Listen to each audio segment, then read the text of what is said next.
Assalamualaikum. Ada seorang mak tanya saya lah, DM saya, anak dia nak masuk aerospace tapi dia risau takut tak banyak peluang ataupun ambil masuk mechanical engineering.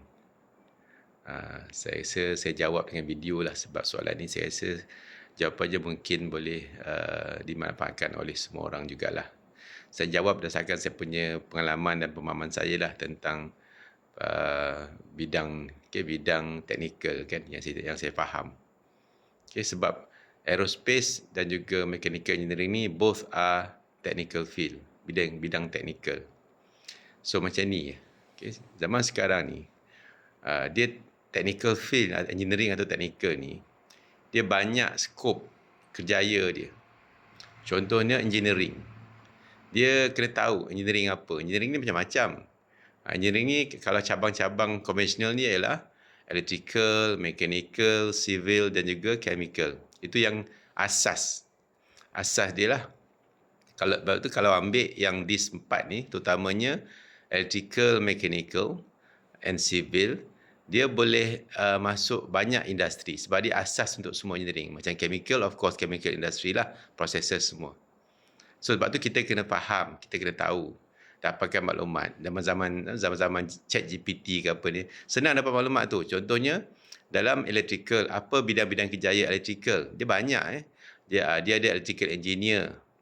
Engineer ni contohlah mechanical electrical. Mechanical electrical dia katalah dia ada yang design.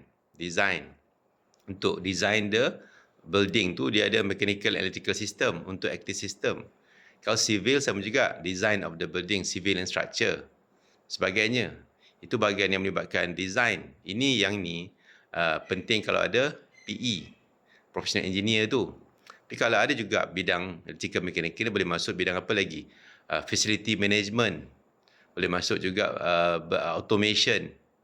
Banyak bidang dia. Boleh masuk juga mungkin mungkin masuk monitoring system untuk electrical, monitoring system. Dia banyak. Lepas tu kita kena faham ni engineer ni banyak engineer. Dia bukan engineer apa? You cannot say you are engineers of everything, tak boleh. Lepas tu kena kaji dulu. Dalam macam-macam ni ada yang highly paid, ada yang average and all that lah. Tapi macam ni lah, engineering ni dia jangan kita kejar highly paid tu at the entry level. Sebab macam ni, walaupun you masuk dalam company yang besar, yang oil and gas ke, semicon ke kan, you kejar highly paid tu mungkin entry, tapi lepas tu to get higher, dia bukan macam tu je. Dia bukan dia masuk je kerja kat company yang industri ni, tiba-tiba tu highly paid. Daripada 5,000 masuk terus jadi 7,000, 10,000, masuk 5 tahun jadi diganda-ganda macam tu. Tak macam tu, tak. Contoh kalau masuk oil and gas, yang saya faham, untuk dapat better recognition ataupun better pay tu, you kena dapatkan dia punya certain competency tu dalam bidang tu. Oil and gas, dia banyak tu dia punya technical competency dia. If you masuk and then you thought will be easy way, masuk tu automatic dapat highly paid and then terus getting higher and higher, tak. Dia kena dapatkan all the competency. Baru you akan dapat dia punya so-called dia punya recognition of your kemampuan untuk buat tugas-tugas teknikal tu. Sebab tu dia jangan kita tengok entry tu je. Walaupun you masuk entry tinggi pun, if you never lepas tu you thought easy way out, easy saja, tak perlu nak belajar, tak perlu usah payah, tak no more hard working, tak ada dah. You akan stagnant lah. Still hard working untuk dapatkan all the certain competency. Macam aerospace ni yang saya faham lah. Dalam aerospace ni pula dia banyak juga. Banyak sub bidang dalam aerospace ni. Dia masuk aircraft maintenance ke, testing ke, inspection ke kan, operation ke, macam-macam aerospace ni. Sama macam engineering ni. Kita kena faham apa yang kita nak. Kemudian bila kita masuk, kalau entry level pun dia masuk gaji tak tinggi sekalipun, tapi if you keep work hard, getting all the technical competency, you akan get highly paid juga. But your value takkan bertambah if you never add your values. You punya pay takkan bertambah if you never add your own value. Okay, contohlah you masuk bahagian yang design, M&E, mechanical electrical.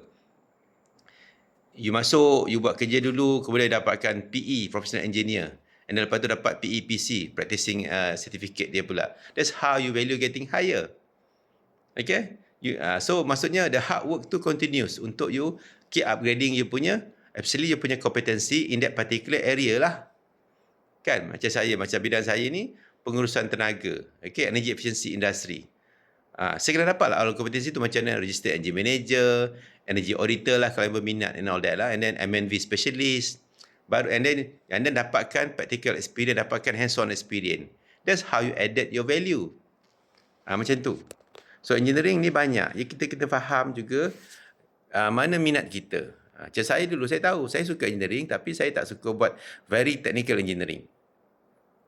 Saya lebih kepada management engineering. Okay, so sebab tu lepas saya practice for 7 years, saya masuk energy management. Ya, dia tak perlukan very technical tapi I get the technical input from the technical team. Somehow so my job gunakan technical input tu convert into ringgit Malaysia untuk buat business proposal, kemudian saya akan get the approval. Tu saya suka buat. Okay, sebab tu engineering ni benda yang sebab tu kena faham nak pilih bidang ke, nak pilih course ke. Kalau anak tanya dia minat apa? Ya, saya minat engineer tapi engineer macam mana? Are you really very technical guy? Technical guy memang nak duduk buat design, very technical, atau yang suka buat analisis. Dia lain bidang-bidang dia tu. Okay, zaman sekarang ni, sebab tu kadang-kadang yang saya tengok sekarang ni kan. Yang banyak bertanya ni, yang tanya saya lah, ada tu mak, ayah. Yang anak-anak ni tak ada tanya pun. Kan, anak-anak ni tak ada tanya pun. Itulah masalahnya. Kamu lah mak ayah pun kan. Lepas tu anak-anak ni kena cari sendiri. Dia kena explore sendiri. Dia kena put effort sendiri untuk explore the potential career dia. Mak ayah ni kena guide dia.